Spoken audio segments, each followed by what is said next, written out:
There are three processes by which the Philippine Revolution is to be advanced. These include the building of the Communist Party of the Philippines,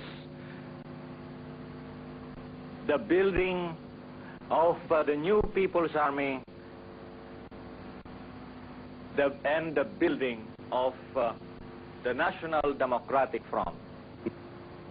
The Communist Party of the Philippines was established on December 26, 1968 as the Marxist-Leninist vanguard party of the working class. This party is supposed to be the standard bearer of the working class, which is that class that is the most progressive, productive, and political force in the Philippines. It is true that a minority class, especially only the party which represents it, cannot win the Philippine Revolution all by itself.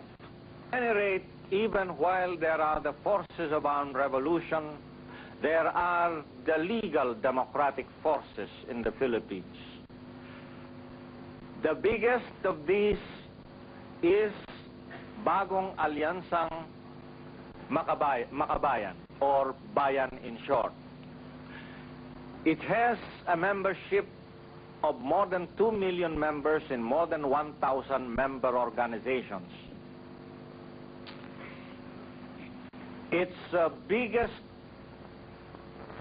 component organizations are Kilusang Mayo Uno, which is the labor center, the Pambansang Kilusang Magbubukid, which is the Kilusang Magbubukid ng Pilipinas, or KMP,